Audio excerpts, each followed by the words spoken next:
विष्णुपुर नामक एक गांव में वीरेश और गृहन नामक दो अच्छे दोस्त अपने परिवार के साथ रहते थे। दोनों बचपन से बहुत अच्छे दोस्त होने के नाते उनके दोस्ती के भरोसे पे एक लस्सी का व्यापार शुरू करके उसे चलाते हैं। हर रोज वीरेश और गृहन दोनों साथ में उनके लस्सी के दुकान को जाते थे और आते ही दुकान को साफ करके भगवान की पूजा करके लस्सी बनाना शुरू कर देते थे। इनके लस्सी के तैयारी के लिए हर रोज शाम को लीलावती नामक एक बूढ़ी औरत इन्हें दही देने दुकान आया करती थी। और बेटा, व्यापार कैसे चल रहा है? बहुत अच्छा चल रहा है दादी। आपकी इतनी उम्र आने के बाद भी इतना काम करने की क्या जरूरत है दादी? मेरी तो सिर्फ उम्र बढ़ रही है बेटा, शरीर का ताकत तो अब भी जवान है। ऐसे ही दही देने आके उनके साथ थोड़ा बातचीत करके हंस के चली जाती थी। गृहन और वीरेश को भी उनके बारे में अच्छे विचार थे। एक दिन जब लीलावती हर रोज की तरह दुकान को दही देने आई तो उसने देखा कि वहाँ वीरेश नहीं था। समय देख के, बेटा गृहन, लगता है वीरेश दुकान में नहीं है। जी दादी, नहीं है। क्यों, क्या बात है? इस वीरेश के साथ काम करके क्या ही कमा लोगे तुम? मैं जब भी देखती हूँ सिर्फ तुम सारे काम करते हो और वो वीरेश तो सिर्फ तुम्हें लस्सी के मटके देते रहता है। ज्यादा काम करने वाले को ही ज्यादा लाभ मिलना चाहिए। ये बात मैं तुम्हें बहुत दिनों से बताने की सोच रही थी। नहीं दादी, आपको जरूर कुछ गलतफहमी हो गई है। मुझे तो वीरेश ने ही लस्सी बनाना सिखाया। उसके काम ना करने का सवाल ही नहीं उठता। आप दुकान आते तो हैं, पर 10 मिनट से ज्यादा कभी नहीं रहती है। इसीलिए आप वीरेश के वास्तविकता से अनजान हैं। ठीक है, तुम्हारी मर्जी बेटा। मुझे जो कहना था मैंने कह दिया। चलो अब मैं निकलती हूँ। और जाते वक्त मन ही मन पछताती है कि उसे ये सब गृहन से कहना ही नहीं था। अगले दिन जब दही देने वापस उनके दुकान जाती है तो गृहन के ना होने का मौका देख वीरेश को भी वही बताती है जो पिछले दिन गृहन को बताया था। गृहन उसकी बातों की विश्वास करता है मगर नजरअंदाज कर देता है और यही कहता है कि शायद उसने गृहन को सही तरह से नहीं समझा होगा। लेकिन वीरेश लीलावती के बातों से प्रभावित होकर गृहन पे उसके विचार बदल देता है।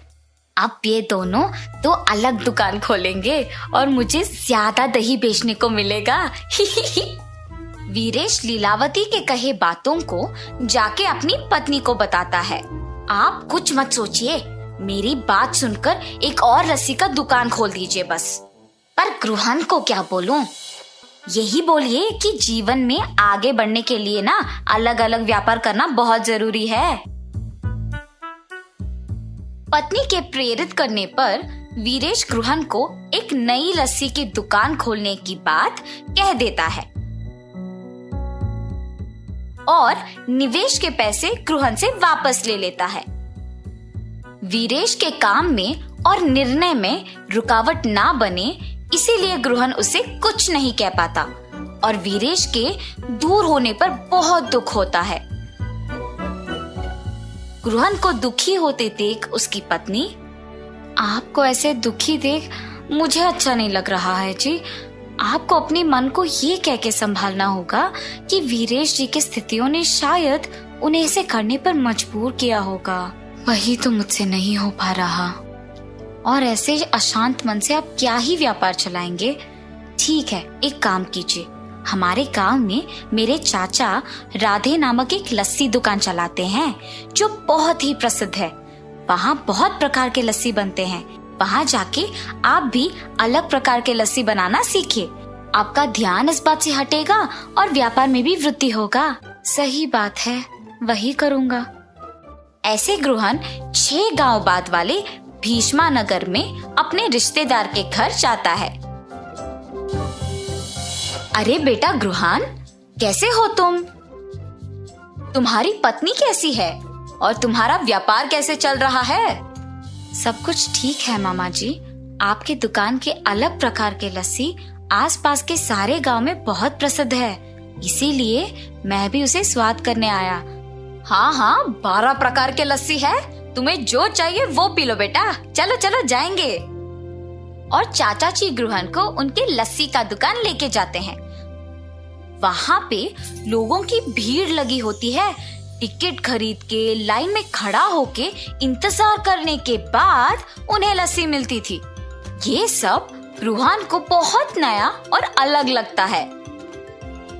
और दुकान के अंदर जाने के बाद वहाँ पे अलग तरह के लस्सी बनते हुए और बनाने का तरीका देख गृहन भी वहाँ के कार्मी के साथ लस्सी मिलाता है। और ऐसे ही जितने भी दिन उस गांव में रहता है, गृहन अलग प्रकार के लस्सी बनाना सीख लेता है। वापस गांव आने के बाद गृहन उसके दुकान में अलग तरह के लस्सी बनाना शुरू कर देता है। वो उसके दुकान के सामने लस्सी के रंगीले चित्र बनवाता है ताकि ग्रामीणों को पता चले कि गृहन के दुकान में विभिन्न प्रकार के लस्सी मिलते हैं, और उसके नाम भी लिखवाता है।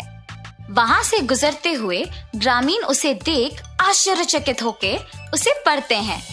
इंडियन लस्सी, पंजाबी लस्सी, आम की लस्सी, नमकीला लस्सी, मीठा लस्सी, मलाई लस्सी, केले का लस्सी, मसाला लस्सी, केसर की लस्सी, चॉकलेट लस्सी, गुलाब लस्सी।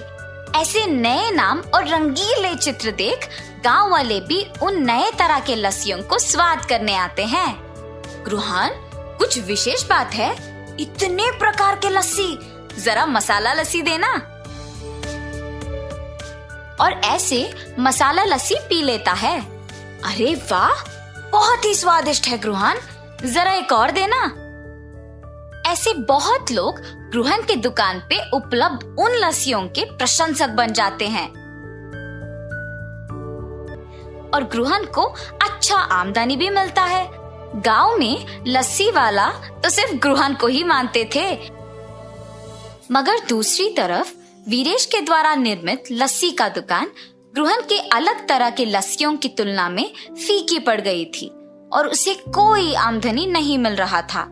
और ऐसे वीरेश को अपने गलती का एहसास होता है और वो वापस गृहन को जाके पूछता है, क्या हम वापस साथ में व्यापार कर सकते हैं? और गृहन बिना कुछ सोचे पूछे खुशी खुशी हाँ कर देता है। उसी समय लीलावती वहाँ दही देने आती है। ये क्या है गृहन, तुम्हारे दुकान में वीरेश है? जिस व्यापार के लिए तुम्हें छोड़ दिया था, इसे तो वहाँ होना चाहिए ना। ये दुकान सिर्फ मेरा नहीं बल्कि वीरेश का भी है। तुम्हारे बातों से प्रभावित होके मैंने अपने बचपन के दोस्त को दुख पहुंचाया।